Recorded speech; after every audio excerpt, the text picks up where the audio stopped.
The human ship trembled as invisible forces pulled it through space. Inside, 5 people grabbed onto whatever they could hold. Nobody spoke. They all knew what was happening. The Velcara Empire had found them. Captain Doyen stood at the front of the small diplomatic vessel. His gray hair and tired eyes showed his 45 years. He had been through difficult situations before, but this was different. The Velcara were the most powerful species in this part of the galaxy. They had ruled for thousands of years. Humans were new here, young and weak by comparison. Next to him stood Lieutenant Hana. She was 32 and had short black hair tied back tight. Her hand rested on her weapon, though she knew it would be useless. The security officer's job was to protect the crew, but how could she fight against an entire empire? Dr. Soman checked her datapad nervously. The 38-year-old scientist had studied alien species her whole career. She had read everything about the Velcara. They were tall, with pale blue skin and eyes that glowed faintly in the dark. They valued strength above all else. They saw other species as either servants or enemies. There was no middle ground. Engineer Jiwan worked at the control panel, trying to get the ship's systems back online. At 28, she was the youngest of the crew except for one person. Her fingers moved fast over the controls, but nothing responded. Whatever held their ship was too powerful. In the back stood Taman. At 19, he was barely old enough to be on this mission. He had just finished his training at the Diplomatic Academy. This was supposed to be a learning experience for him. He was meant to watch and take notes. Now his heart pounded in his chest as the ship shook again. The pulling sensation stopped. Through the viewport, they saw a massive planet covered in silver cities. Velcara Prime, the throne world of the Empire. Ships filled the space around it, thousands of them, each one larger than anything humanity had ever built. "Everyone stay calm," Doyen said. His voice was steady even though his hands shook slightly. "Remember your training. Show respect but not weakness. We represent all of humanity here." The ship's doors opened without anyone touching the controls. Light flooded in, so bright that everyone had to close their eyes for a moment. When Taman opened his again, he saw soldiers. They were tall, at least 7 feet high, wearing armor that seemed to be made of liquid metal. Their weapons pointed at the humans. "Come," one of them said.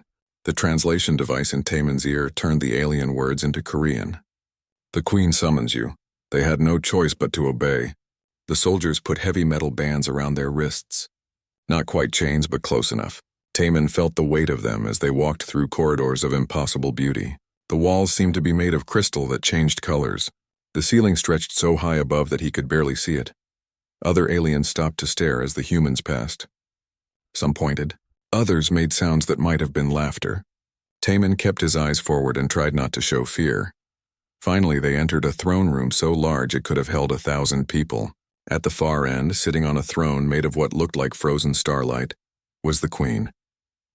Queen Velara was unlike anything Taman had imagined. She was beautiful in a way that was almost painful to look at. Her skin was the color of moonlight. Her eyes glowed with a soft purple light. She wore robes that moved like water, and on her head sat a crown that seemed to be made of pure energy. But it was her face that caught Taman's attention. She looked young, maybe 30 in human years, but her eyes were ancient. They held the weight of centuries. Around her stood advisors and guards. To her right was High Priestess Nelith, whose face showed clear disgust as she looked at the humans. To her left was Commander Thyrol, the military leader who studied them with the cold eyes of a predator. "So these are the humans," the Queen said. Her voice filled the entire room without her shouting. "The new species that has been making noise at the edge of our territory." Captain Doyen stepped forward. "Your Majesty, we come in peace. We seek only to establish diplomatic relations between our people and your great empire." The Queen laughed. It was not a kind sound. "Diplomatic relations? You speak as if you have something to offer us. You are children playing with toys you do not understand. Your technology is primitive. Your worlds are few. Your very existence is a curiosity, nothing more." She stood up from her throne. It was the first time she had moved, and everyone in the room seemed shocked. Whispers spread through the court. "Bring them forward," she commanded. The soldiers pushed the humans closer. One by one, the Queen looked at each of them. She circled Captain Doyen like a buyer examining livestock. "Old and tired," she said. She moved to Hana. "Angry and limited." She glanced at Dr. Somin. fearful and academic. She barely looked at Jiwan, competent but unremarkable. Then she came to Taemin. The youngest human stood as tall as he could, which was still more than a foot shorter than the queen. He was scared. His heart felt like it would burst from his chest, but something in him refused to look away. When the queen's glowing eyes met his, he held her gaze. The queen stopped. She tilted her head, studying him with an intensity that made the temperature in the room seem to drop. She walked around him slowly, so close that he could feel the cold radiating from her skin. "Interesting," she whispered, then louder. "This one is different, Your Majesty." High Priestess Nalith stepped forward. "Surely you do not find these primitives worthy of your attention." The queen held up one elegant hand and Nalith fell silent. "This young one. He is afraid, but he does not show it. He is weak, but he does not apologize for it. He looks at me not with worship or hatred, but with calculation." She placed one long finger under Taemin's chin, lifting his face to look directly at her. "What is your name, young human?" "Taemin," he managed to say. His voice came out stronger than he felt. "Taemin," the queen repeated as if tasting the word. "How old are you?" 19 standard years, a smile crossed her face. It was not a warm smile. "So young. Barely more than a child by our standards. And yet there is something about you." She turned to face the rest of the court. "I have not claimed anyone in 1500 years. I had thought nothing in this universe could interest me anymore. But this one does." She placed her hand on Taemin's shoulder. Her touch was cold as ice. "I declare before this court that this human belongs to me. He is mine. His fate is mine to decide. His future is mine to shape." The court erupted in shocked whispers. Captain Doyen stepped forward. "Your Majesty, I must protest. Taemin is a citizen of Earth, a member of our diplomatic mission. You cannot simply claim him." The queen's eyes flashed with anger, and Doyen stumbled back as if struck. "I am Velara, queen of the Velkara Empire, ruler of 10,000 worlds, eternal and unquestioned. I can do whatever I wish." Her voice softened slightly as she looked back at Taemin. "But do not worry, Captain. I do not claim him to harm him. I claim him because he interests me, and nothing has interested me in a very long time." She gestured to her guards. "Take the others to the guest quarters. Give them every comfort. They are our honored guests." Her tone made it clear that guests meant prisoners. "But this one stays with me." Taemin felt hands grip his arms, different hands than before. These guards were gentler but no less firm. As they led him away from his crew, he looked back at Captain Doyen. The older man's face showed worry and anger and helplessness all at once. "We will get you back," Doyen called out. "I promise you, Taemin. We will get you back." But as Taemin was led through a different door, away from his crew and into the unknown parts of the palace, he wondered if that was a promise anyone could keep. He had been claimed by an alien queen who had lived for thousands of years.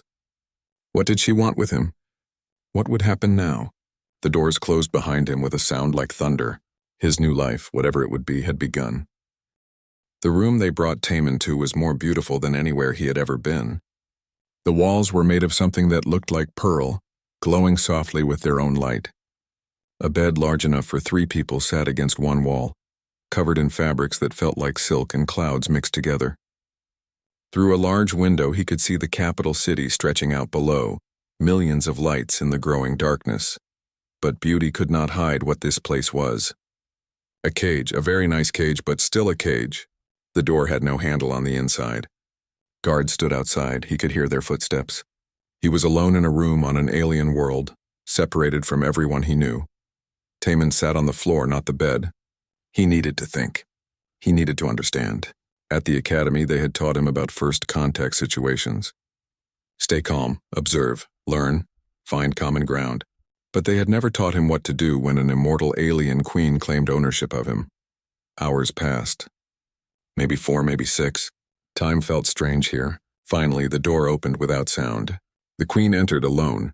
She had changed from her formal robes into something simpler, though still more elegant than anything humans made. Without her crown, she looked younger, but those ancient eyes remained the same. "You have not eaten," she said, gesturing to a table full of food that had appeared while Taemin had been looking out the window. He had not even heard anyone bring it. "I am not hungry," Taemin replied. It was a lie. He was very hungry. But eating felt like accepting this situation. The queen smiled slightly. Pride. How very young. She moved to the window and stood beside him, looking out at her city. Do you know how long I have ruled this empire? The reports say over 3,000 years. 3,247 years, she corrected. I was young when I took the throne, younger than you are now. I thought I would rule for a few centuries, perhaps, then pass on the crown. But I did not age. I did not die. Century after century I remained while everyone I knew turned to dust. Taman looked at her. This close he could see that she was not as perfect as she appeared from far away. There were small lines around her eyes, not from age, but from tiredness. Why are you telling me this? Because you asked me a question with your eyes. In the throne room, you looked at me and wondered why. Not what will she do to me or how can I escape. You wondered why I chose you. Am I correct? She was correct. Taman said nothing, but the queen took his silence as agreement. I chose you because you were the only one who looked at me and did not see a god or a monster. You saw a puzzle, a problem to understand. That kind of thinking is rare. She turned away from the window. The last person who looked at me that way died 800 years ago. What happened to them? Old age. He was my advisor, my friend. The only one who would tell me when I was wrong. Since then, every creature in my empire either fears me or wants to use me. Even my closest advisors hide their true thoughts. She sat down in a chair that seemed to form itself from the floor. Then you arrive. A human boy, barely trained, who stands in front of me without knowing if he will live or die. And you calculate. You think. You are not brave, Taman. You were terrified. But you thought anyway. Taman felt his face grow hot. She was right, and being seen so clearly was uncomfortable. So what am I? Your new pet? Your entertainment? No, the queen said firmly. You are my gamble. My hope that perhaps in you I have found someone who can help me save an empire that is slowly dying. This shocked Taman. Dying? Your empire controls thousands of worlds. Yes, and it has controlled them the same way for thousands of years. We conquer, we rule. We never change. But the universe around us changes. New species emerge. Old alliances break. Resources run thin. And my people, Taman, my people are becoming fewer every year. Our birth rate drops. Our children are born weaker. We are an empire in slow collapse, but no one will admit it because I am immortal. And they think that means we are eternal too. She leaned forward. I need someone who can see what I see.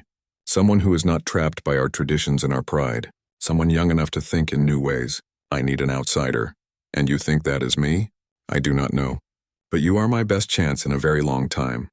She stood up. Tomorrow I will release your crew. They can return to their ship and to Earth if they wish. But you will stay, not as a prisoner. As my student. My advisor. Teach me about humans and I will teach you about the Empire. If you prove yourself, you will have more freedom. If you do not, you will remain comfortable but confined.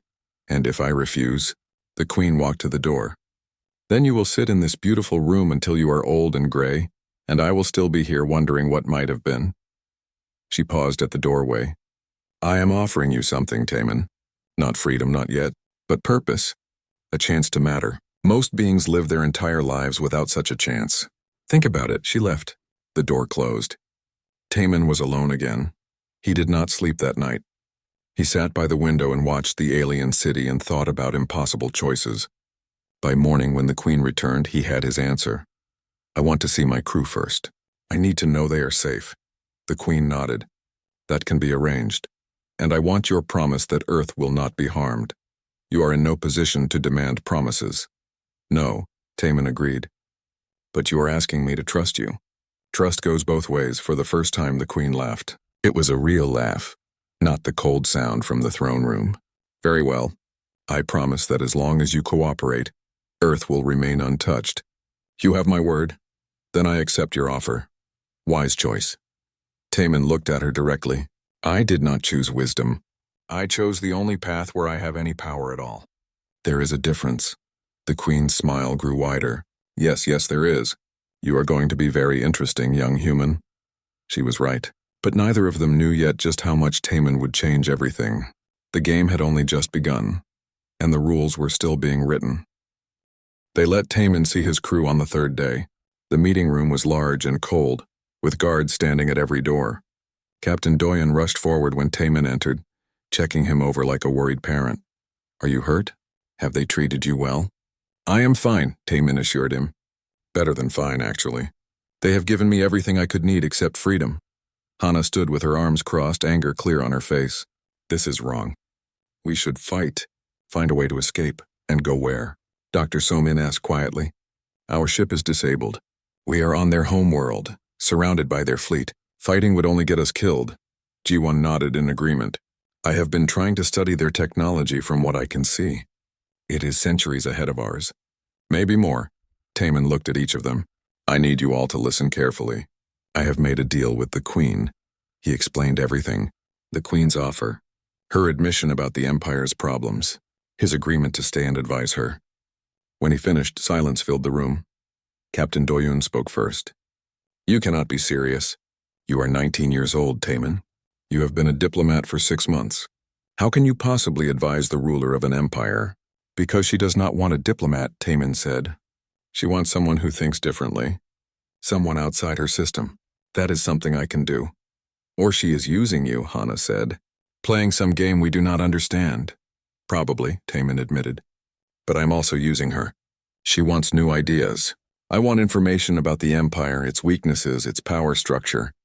If I play this right, I might be able to help not just us, but every species under their control. Dr. Somin studied him with new eyes. You have changed. 3 days ago, you were terrified. I am still terrified, Taemin said. But fear is not an excuse to do nothing. The meeting lasted an hour. By the end, they had a plan. The crew would pretend to negotiate for Taemin's release while actually gathering intelligence. They would stay on Velcara Prime as long as allowed, learning everything they could. Meanwhile, Taemin would work from the inside. Be careful, Doyoon said as guards came to take Taemin back. These aliens have been playing power games for thousands of years. You are smart, but you are also very young. I know, Taemin said. That is exactly why I might have a chance. The next weeks were the hardest of Taemin's life. The Queen was true to her word. She gave him access to her councils, her meetings, her court sessions. He watched her rule. He saw how the empire worked. It was impressive and terrible at the same time. The Velcara had systems for everything. Laws that went back millennia. Traditions that no one questioned. Every decision went through layers of advisors and priests and military leaders. Everything moved slowly, carefully according to ancient rules. He also saw the problems the Queen had mentioned. Worlds on the Empire's edges were poor and angry. Resources were stretched thin. The military was powerful but spread too wide. And everywhere there was fear. Fear of the Queen, fear of change, fear of showing any weakness. High Priestess Nelith hated him. She made no effort to hide it. A human child playing at politics, she said loudly at one council meeting. This is what our great empire has come to? The Queen silenced her with a look. But Taemin knew Nelith would be a problem. His chance to prove himself came during a trade dispute. 2 worlds were fighting over mining rights to an asteroid field. Both claimed the field was in their territory. Both threatened war. The council had been arguing for weeks with no solution. Taemin listened to everything. Then he spoke up. May I offer an idea? The council members looked at him like he was an insect that had learned to talk. The Queen gestured for him to continue. On Earth, we have a concept called game theory. It is about finding solutions where everyone benefits. Right now, both worlds think they can only win if the other loses. But what if they both win? Impossible, Commander Thyril said. The field cannot be in 2 territories at once. No, but it can be shared. Create a joint mining operation. Both worlds contribute ships and workers. Both receive resources proportional to what they invest. Either owns the field, but both profit from it. The room fell silent. High Priestess Nelith spoke first. Such arrangements do not exist in imperial law. Then change the law, Taemin said simply. Or create a new category. Innovation requires flexibility. You speak of changing laws that have stood for thousands of years, Nelith said. Yes, because the situation is new. The Empire has never had this many worlds competing for limited resources. Old laws for old situations. New laws for new situations. That is logic, the Queen smiled. I like his idea. Make it happen. The council obeyed, though many did so reluctantly. But it worked. The 2 worlds accepted the joint operation. Within a month, they were producing more resources together than either could have alone. Other worlds began asking for similar arrangements. Taman had proven his value. The queen gave him more freedom. He could walk the palace without guards. He could access certain archives. He was no longer a prisoner. Not quite an equal, but something in between. Late one night, the queen summoned him to her private chambers. He had never been there before. The room was simpler than he expected. Books lined the walls, real paper books from dozens of worlds. A single chair sat by a window overlooking the city. "You did well with the mining dispute," she said. "Thank you. You saved me from a potential civil war. That is worth more than thanks." She poured 2 glasses of a glowing liquid. "This is Kalara. We drink it to mark important occasions." "Try it." Taman took the glass carefully. The liquid tasted like starlight and honey. "What is the occasion?" "Your trial period is over. I am offering you a permanent position. Official advisor to the throne. You would be the first non-Velkara to hold such a rank in 3,000 years. Taman set down his glass. "And if I accept?" "You stay here. You help me reform this empire. You become part of history. And Earth? We open formal diplomatic relations, trade, cultural exchange, a real alliance." It was everything he could have hoped for, everything he had worked toward. So why did his chest feel tight? "What is wrong?" the queen asked. "I miss home," Taman admitted. "I miss my family. I miss sunlight that does not look purple. I miss speaking Korean without a translation device in my ear. I miss being among my own people." The queen nodded slowly. "I understand. More than you know. But this is the burden of those who serve something larger than themselves. We give up small comforts for great purposes." She moved to the window. "I have not seen my birthplace in 2,000 years. It was destroyed in a war I could not prevent. Sometimes I dream of it, but then I wake up, and I have an empire to rule." They stood together in silence, 2 lonely people from different worlds, bound by duty and circumstance. "I will accept your offer," Taman finally said, "on one condition."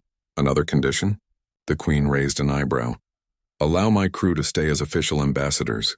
Let them move freely. They can help build the alliance between our peoples." "Agreed. But know this, Taman. The path ahead will be dangerous. Not everyone wants change. Some will see you as a threat. Some will try to remove you. I know." "Good. Then we begin tomorrow." The queen raised her glass. "To new beginnings." "To new beginnings," Taman echoed. They drank together as the alien city glowed below them.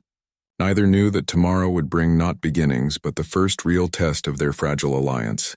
The empire was about to erupt, and Taman would be thrown into the fire. The message came in the middle of the night. Taman woke to alarms throughout the palace. Guards rushed through hallways. He dressed quickly and ran to the command center, where the queen stood surrounded by military officers and advisors. Her face was cold with fury. "What happened?" Taman asked. Commander Thyrol answered. 3 worlds in the Cathara system have declared independence from the Empire. They have destroyed our garrison stations and are moving their fleets into defensive positions. High Priestess Nelith spoke. "This is what comes from your reforms, human. We show weakness and the outer worlds think they can challenge us." "No," the queen said. "This rebellion has been building for years. The reforms have nothing to do with it." She turned to Thyrol. "Ready the fleet." "We depart in 6 hours, Your Majesty." Several advisors protested at once. "You cannot go personally." "Send Commander Thyrol with the fleet. I will lead this response myself," the queen said. "The rebels need to see that I will not hide behind my military. Strength demands presence." She looked at Taman. "You are coming with me. You wanted to advise me? Then you will see what ruling truly means." 6 hours later, Taman stood on the bridge of the queen's flagship. The ship was massive, larger than any human city. Through the view screen, he watched as a fleet of 200 warships assembled around them. It was beautiful and terrifying. The journey to the Cathara system took 2 days. During that time, the queen explained the situation. The 3 rebel worlds were poor mining colonies. They had been demanding better conditions and more autonomy for decades. The Empire had ignored them. Now they had had enough. "Why did you ignore their demands?" Taman asked. "Because granting them would encourage others to demand the same. An empire maintains order through consistency. Give too much to one world, and 1,000 others will ask for equal treatment. But what if their demands were fair?" The queen looked at him with those ancient eyes. "Fair and possible are different things. I cannot give every world what it wants. There are not enough resources, not enough time, not enough of me, so I make hard choices. I balance millions of needs against each other. And sometimes people suffer. That is what it means to rule, Taman. Not all problems have good solutions. When they arrived at Cathera, the rebel fleet was waiting. 40 ships, small and old but determined. The Queen's fleet could have destroyed them in minutes. Instead, she opened a communication channel. "This is Queen Velara. Stand down. Return to your allegiance. I promise to hear your grievances personally," the rebel leader responded. Her name was Zilvera, and she was Velcara like the Queen but older looking with scars across her face. "Your promises mean nothing, Your Majesty. We have heard them before. For 300 years we have mined the materials that build your empire. Our people die in the tunnels. Our children grow sick from the toxins. And what do we receive? Scraps, threats, we will be free or we will die free." "So be it," the Queen said. She closed the channel. "Commander Thyril, begin the assault." "Wait!" Taman stepped forward. "There must be another way. Can we negotiate?" "They chose violence," the Queen said. I respond in kind. "Watch and learn, young human. This is what happens to those who defy the Empire."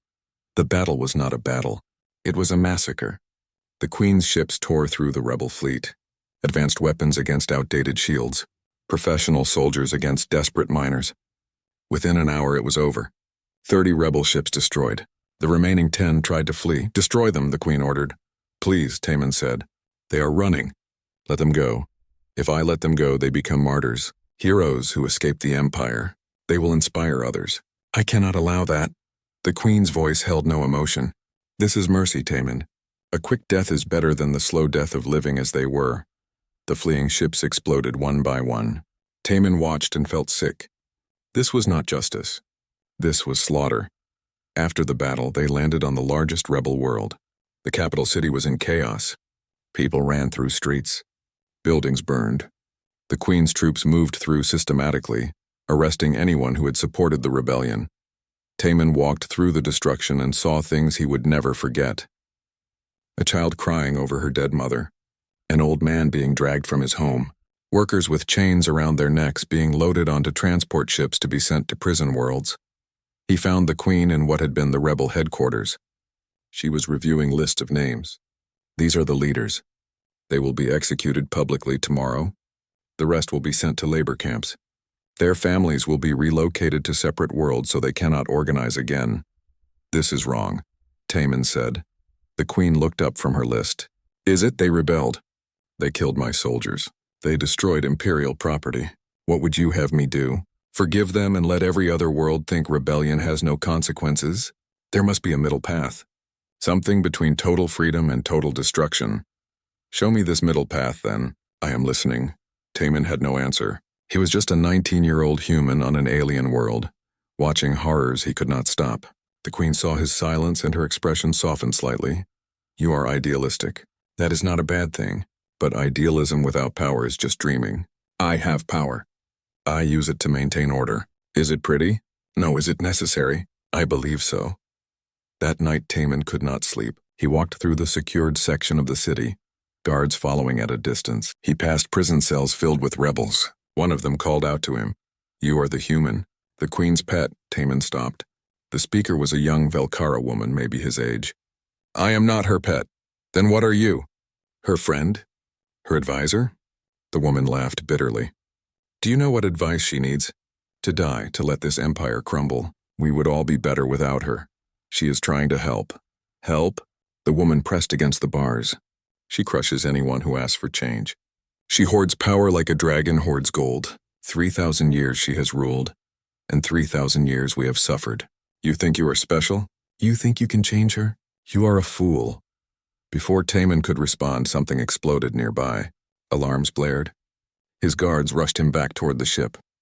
Through the chaos he heard shouting. More rebels had attacked, a second wave hidden in the city. But these rebels had different weapons, better weapons. Weapons that could actually damage Imperial ships. In the confusion, someone grabbed Taman, a hand over his mouth, strong arms pulling him into an alley.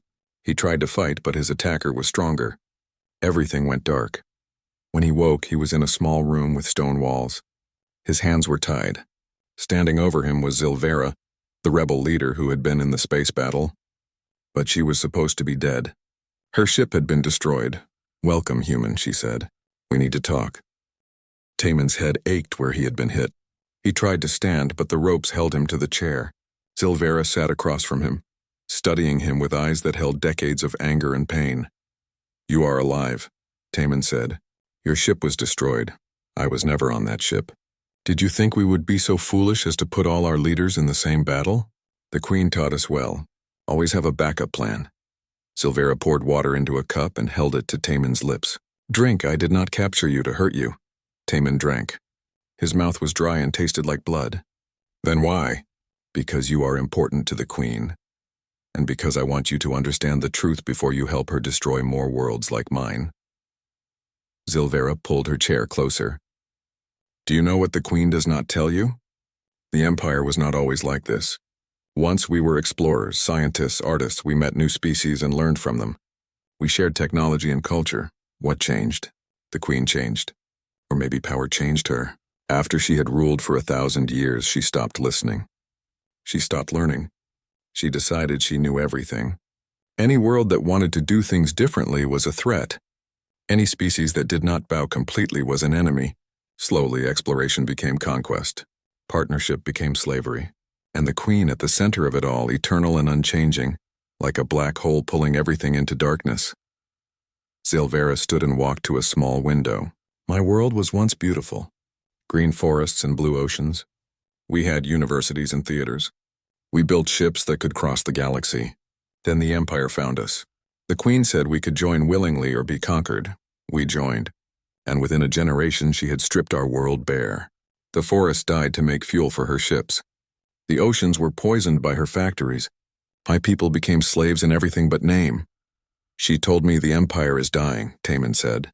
"That she is trying to save it. The Empire should die." Silvera's voice rose with passion. "It is a sick thing. It must end so something new can grow. That is what we fight for. Not chaos, but freedom. Not destruction, but the chance to build something better. By killing people? By starting wars? By doing what must be done. The Queen will not give up power willingly, so we must take it." Silvera sat down again. "I know you are young. I know you mean well. But you are helping a tyrant. Your human ideas might reform small things, but they cannot change what she is." Footsteps echoed outside. Someone knocked on the door. Another rebel entered, breathing hard. "Commander, our scouts report Imperial ships moving into position." "They found us," Silvera cursed. "How long?" 2 hours, maybe 3. Then we moved to position 2. She looked at Taemin. "I am sorry. I wanted more time to talk. To convince you, but now you are just a hostage." They moved him to a different location, an underground shelter deep beneath the city. Other rebels gathered there, maybe 50 people of different species. They all looked tired and scared, but determined. As night fell, the Queen's voice boomed from speakers throughout the city. She must have hacked the rebel communications. "Silvera, I know you have my advisor. Return him unharmed, and I will let your people evacuate this world before I destroy it. Harm him, and I will hunt every rebel to the last child. She will destroy the world anyway," one rebel said. "Probably," Silvera agreed. "But now she has to be more careful. The human is our shield." Hours passed. Taemin sat in a corner, hands still tied, and thought about impossible situations. The Queen was a tyrant, but she was trying to change. The rebels had justice on their side, but they were also destroying innocent lives. Both sides believed they were right. Both sides were willing to kill for it. How did someone choose in a situation where every choice led to death? The attack came at dawn. The Queen's forces hit the shelter with everything they had. But instead of the overwhelming assault Taemin expected, they stopped at the entrance. Then came a new voice over the communications. The Queen herself. "I am coming down. Alone. Unarmed. I will negotiate." The rebels stared at each other in shock. It was impossible. Queens did not negotiate. They did not put themselves at risk. This had to be a trick. But 10 minutes later, the Queen walked into the shelter, alone, unarmed. Her royal robes were gone, replaced by simple clothes. Without her crown and her army, she looked smaller, almost vulnerable. "Silvera," she said, "it has been a long time." "Not long enough, Your Majesty." Silvera raised her weapon. 50 other weapons pointed at the Queen. "One word from me and you die. 3,000 years of tyranny ends right here." "Yes." The Queen agreed calmly. That is true. But if you kill me, my fleet will destroy this planet and every rebel world within 10 systems. Millions will die. Is that what you want? Why are you here? Zilvera demanded. The Queen looked past her to where Taman sat. Because he asked me to come. He sent a message. He said that if I truly wanted to change the Empire, I had to start by trusting someone, by showing that I could be more than force and fear. She turned back to Zilvera. You were my student once. Did you know that? 500 years ago, before you turned against me, you were smart and brave and I thought you would do great things. I did do great things. I survived you. You did more than survive. You built a resistance that has lasted centuries. You inspired loyalty. You made people believe in something other than me. The Queen's voice was quiet. I was wrong, Zilvera. About you. About how I ruled. About many things. And I am here to try to make it right. Zilvera laughed, but it was a painful sound. Right? There is no making this right. The damage is done. My world is dead. My people are slaves. My children grew up in prison camps. And you think saying sorry makes it right? No, but perhaps trying to change things does. Taman has shown me ideas I never considered. Ways to rule that do not require crushing everyone beneath my heel. Let me try. Let me reform the Empire. We do not want reform. We want freedom. Then have it. The Queen's words shocked everyone. That is what I came to offer. Autonomy, self-rule, you keep your worlds. You make your own laws. You are no longer part of the Empire, but allies to it. Partners, not subjects. The silence in the shelter was complete. Taman could hardly believe what he was hearing. Was the Queen serious? Could she actually mean it? You lie, Zilvera said, but her voice was uncertain. I do not lie. I am offering you what you fought for. Peace, freedom, the chance to rebuild. The Queen stepped closer. But I need something in return, time. Let me prove I can change. Give me 10 years. If the Empire has not reformed by then, if I have not kept my promises, resume your rebellion. I will not stop you. 10 years? What can change in 10 years? Everything, Taman said. Everyone looked at him. 10 years ago, humans had not even left their solar system. Now we are here. Change can happen fast if people truly want it. Before anyone could respond, alarms blared again. But this time it was different. New ships had arrived in orbit. Lots of them. And they were firing on the Queen's fleet. What is happening? Zilvera demanded. One of the rebels checked a scanner. Those are not Imperial ships. The markings are High Priestess Nelith's personal guard. She is attacking the Queen's fleet. The Queen's face went cold. Nelith, of course. She must have been planning this for months. She knew I would come for Taman. She knew I would leave myself vulnerable. This was the moment she was waiting for. A coup, Zilvera said. Yes. She will kill me, blame you for it, and take the throne. Then she will destroy every rebel world with the full force of the Empire. Everything I just offered you will die with me. Zilvera looked at the Queen, really looked at her for the first time in the conversation. Then she made a decision. Release the human. She cut Taman's ropes herself. Everyone, arm up. We are helping the Queen. Commander? Several rebels protested. Nelith is worse than the Queen ever was. At least with Feylara we might get reform. With Nelith we get genocide. Sometimes you have to choose the lesser evil. Zilvera grabbed her weapons. Besides, I want the chance to see if the Queen actually keeps her promises. I cannot do that if she is dead. What happened next was chaos. The Queen's loyal forces, the rebels and Nelith's conspirators all clashed in the sky above and the streets below. The Queen herself fought beside Zilvera, two old enemies working together against a new threat. Taman found himself back-to-back with the Queen at one point, both of them hiding behind debris as weapons fire lit up the air around them. This is insane, he shouted. Welcome to politics, the Queen shouted back. She fired her weapon with the skill of someone who had spent centuries in combat. Still think you can change the Empire? I think we have to try. The Queen smiled. It was not a nice smile, but it was real. Good answer. The battle lasted for hours. By the end, Nelith's forces were defeated or surrendered. The High Priestess herself was captured trying to flee. Captain Doyen and the other humans had helped, using their small ship to disable several of Nelith's vessels with creative tactics. As the sun set on the ravaged city, the Queen and Zilvera stood together, both covered in dust and blood, looking at each other like two soldiers who had just survived the same war. Your offer, Silvera said. Was it real? Every word. You have my oath witnessed by everyone here. 10 years of reform. Autonomy for your worlds. Freedom to govern yourselves. I will announce it tomorrow before the entire empire. Silvera considered this. Then she held out her hand. Then we have a deal, your mages. The announcement came the next day, broadcast to every world in the empire. The queen stood before the cameras, Taman on one side and Silvera on the other, and declared a new age. The outer worlds would be given autonomy. The old laws would be reviewed. A council would be formed with representatives from all species, not just Velkara. The empire erupted. Half the world celebrated, the other half panicked. The old noble families who had held power for centuries saw their control slipping away. The military commanders who had built careers on conquest suddenly faced peace. The priests who had preached imperial supremacy now heard talk of equality. In the palace, emergency meetings ran day and night.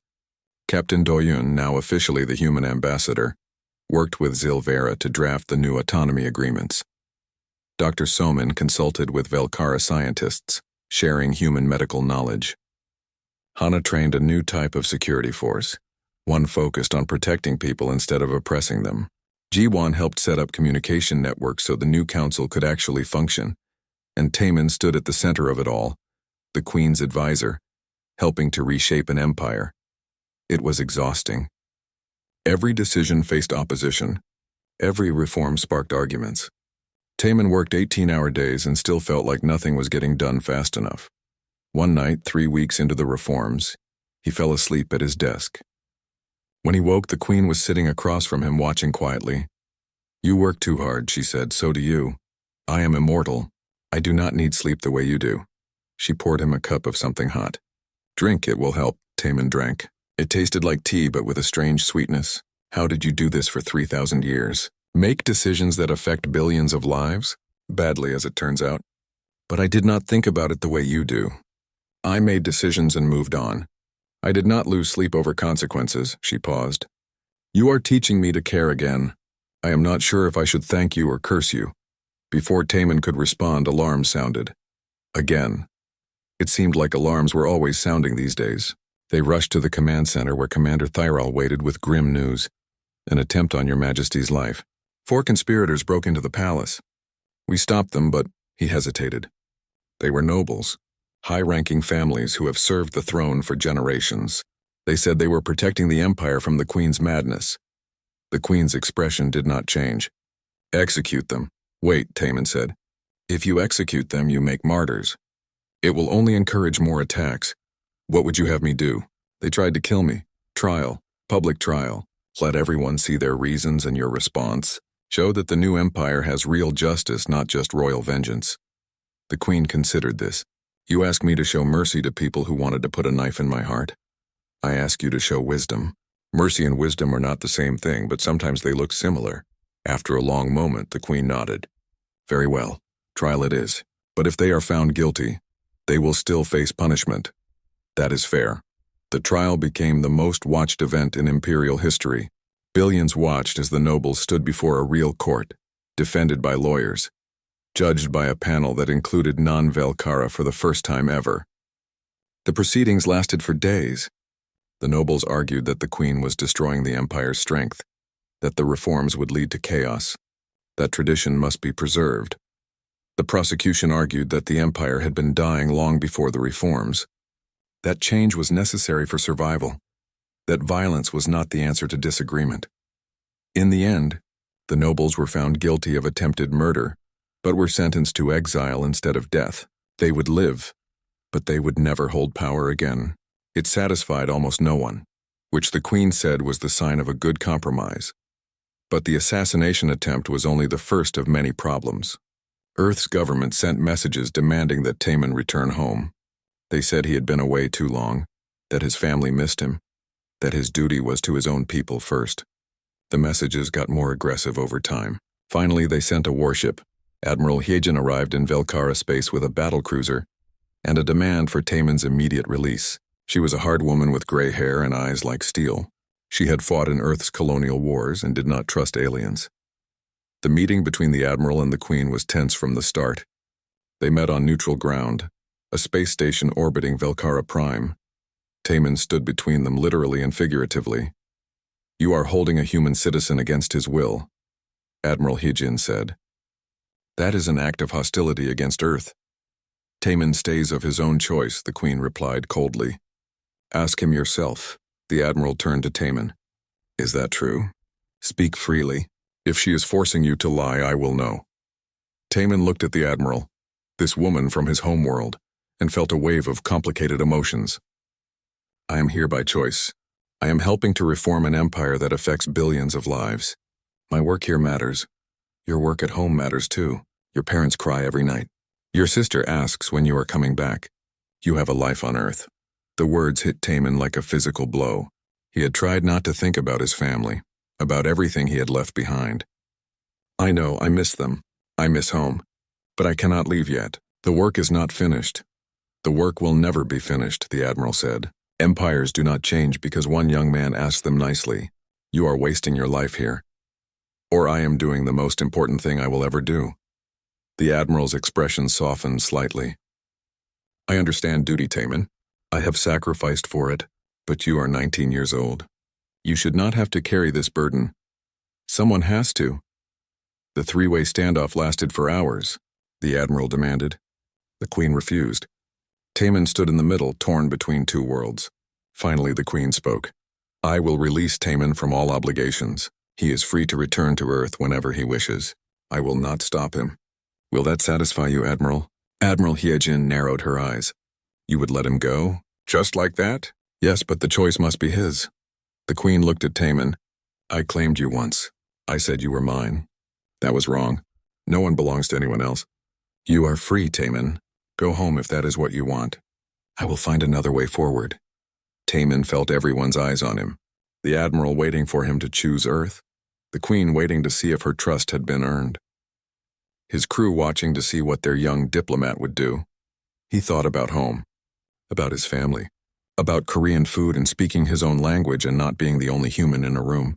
He wanted those things so badly it hurt, but he also thought about the Empire, about Zilvera and the worlds trying to govern themselves for the first time, about the Queen trying to change after 3,000 years of being one thing, about all the work left to do. I will visit Earth, Taman said finally. I will see my family. I will explain what I am doing here. But then I am coming back. The work is not finished and I am not ready to walk away from it. The Admiral shook her head. You are making a mistake. Maybe. But it is my mistake to make. Admiral Hyejin returned to Earth with that answer. Earth's government was not happy, but they accepted it. Taman was declared an official ambassador with full authority to negotiate on humanity's behalf. 2 weeks later, Taman did visit Earth. He spent a month with his family. His mother cried and held him. His father grilled him with questions about aliens and politics. His little sister just wanted him to stay forever. It was harder than he expected. Earth was home. It was comfortable and familiar. Part of him wanted to stay. But another part, the part that had grown during his time in the Empire, knew he could not. Not yet.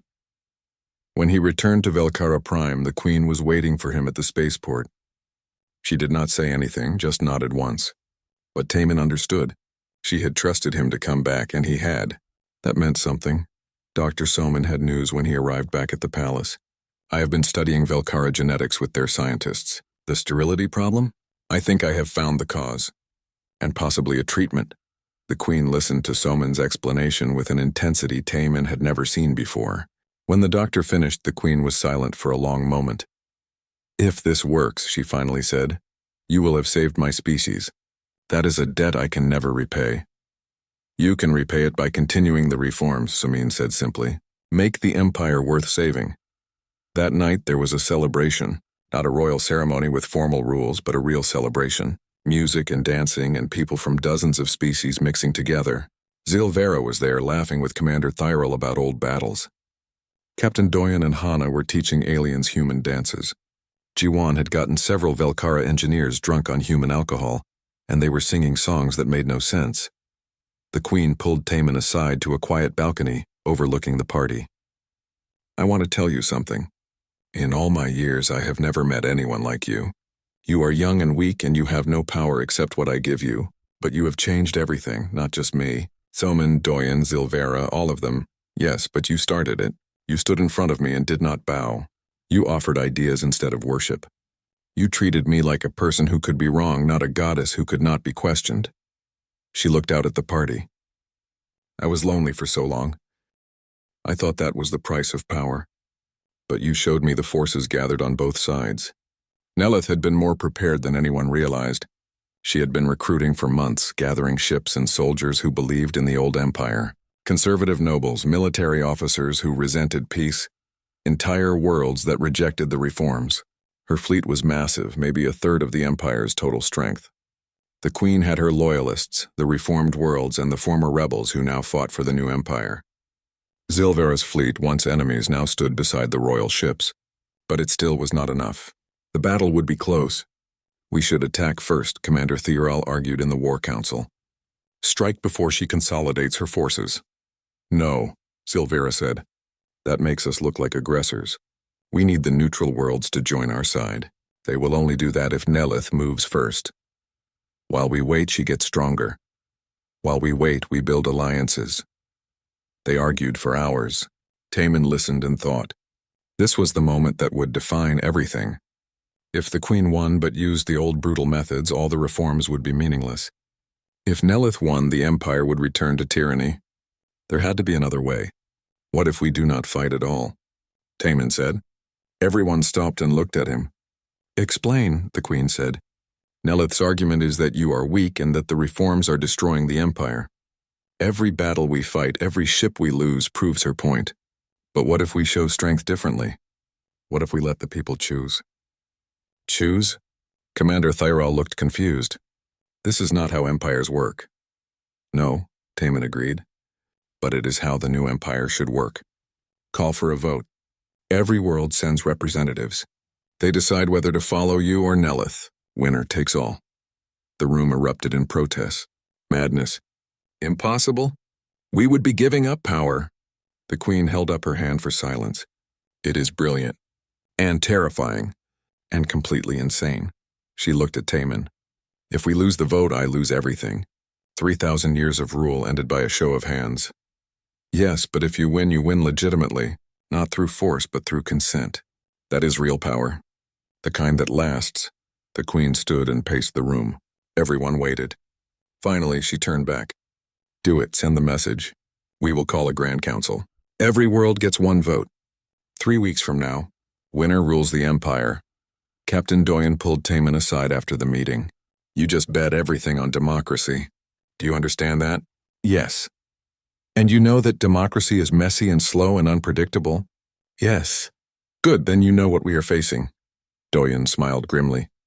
Let's make sure we win. The next 3 weeks were the busiest of Taman's life. He traveled to dozens of worlds with the queen, meeting with leaders, explaining the reforms, asking for their support. Some were easy to convince. The poor worlds, the ones who had suffered most under the old empire, supported the queen immediately. Others were harder. The rich worlds, the ones that benefited from the old system, needed more persuasion. Taman spoke at rallies and conferences. He shared human history, stories of how Earth's nations had learned to work together, how democracy had replaced tyranny, how change was possible if people wanted it enough. He was not a great speaker at first. He stumbled over words and got nervous. But he got better. And more importantly, he was honest. People responded to that. Nelith was campaigning too. She promised a return to glory. She promised strength and conquest and the restoration of Velkara supremacy. Her speeches were powerful and emotional. Many believed her. The vote would be close. On the day before the Grand Council, Earth sent a message. They were sending representatives to observe the vote. And they were bringing a fleet just in case things went wrong. Admiral Hijin would command it. Your people do not trust me, the queen said to Taman. Can you blame them? A month ago you were a dictator. Now you are asking for votes. It is hard to believe. And do you believe? Taman looked at her. In the months they had worked together, she had changed. She smiled more. She listened more. She admitted when she was wrong. She was not perfect, but she was trying. Yes, I believe you want to change. Whether you can is a different question. The queen nodded slowly. Fair answer. The Grand Council was held on a neutral space station, huge enough to hold representatives from every world. Thousands of delegates arrived. The station was filled with dozens of species, hundreds of languages, and one question: which leader would they follow? The debate lasted for 2 days. Nelith spoke passionately about tradition and strength. The Queen spoke quietly about change and hope. Zilvera spoke about the pain of the old empire and the promise of the new. Captain Doyen spoke as a representative of Earth, explaining why humans supported the reforms. And Taman spoke last. He was terrified. His hand shook as he stood before thousands of aliens. But he spoke from his heart. I am 19 years old. I am human. I have no power, no position except what the Queen gave me. 6 months ago she said I was hers. She claimed ownership of me. That was wrong. But since then she has learned. She has changed. She released me and I chose to stay. Not because she forced me, but because I believe in what we are building. He paused, looking across the crowd. Nelith promises you strength. But strength built on fear is weakness. It crumbles when tested. The Queen offers you something harder to build but stronger in the end. A government based on choice. En consent. On working together instead of one group dominating all others. It will not be perfect. It will not be easy. But it will be worth it. He finished speaking. The council hall was silent. Then one delegate stood and clapped. Then another. Then hundreds. Not everyone, but enough. The vote was called. Each world cast their decision. The counting took hours. Taman stood with the Queen, watching the numbers climb. It was so close. Every vote mattered. In the end, the Queen won, but barely. 52% to 48%. Half the empire had rejected her. Nelith stood before the council, her face twisted with rage. This vote was a farce. Half the empire stands with me. We will not accept this. You must, the Queen said. That was the agreement. We both submitted to the people's choice. They have chosen. Will you honor that choice or prove that you only care about power? For a long moment, Nelith stood frozen. Then her hand moved toward her weapon. Guards on both sides tensed. The room held its breath. Admiral Heejan's voice came over the communications system. Attention all ships. The human fleet is in position. We recognize the results of this vote. Any attempt to overturn it by force will be met with human intervention. Stand down. Other voices followed. Zilvera's fleet. Thyrol's command. Dozens of worlds declaring their support for the vote's outcome. Nelith was alone. She lowered her hand. This is not over. Yes, the Queen said. It is, you lost. Now you have a choice. Accept it and be part of the new empire or leave and never return. Nelith chose to leave. She took her followers and departed, heading for the unknown regions beyond imperial space. Maybe one day they would return. But not today. The Grand Council ended. The Queen had won. The reforms would continue. But the empire was fractured and healing it would take years, maybe decades. That night, Taman stood on the observation deck of the station, watching ships depart in every direction. The Queen found him there. We won, she said. Barely. Winning barely is still winning. She stood beside him. Thank you, Taman. For everything. For challenging me. For believing in me even when I did not believe in myself. I did not do it alone. No. But you started it. That matters. She was quiet for a moment.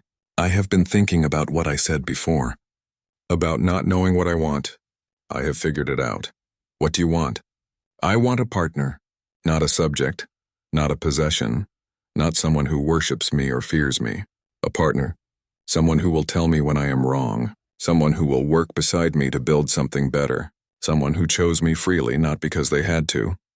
She turned to face him directly. I know this is complicated. I know our lives are different lengths. I know we come from different worlds. But I am asking anyway. Will you stay? Not as my property, not as my advisor, but as my partner? Equal in all ways that matter? Taman felt his heart race. This was the Queen of an empire asking him to help her rule.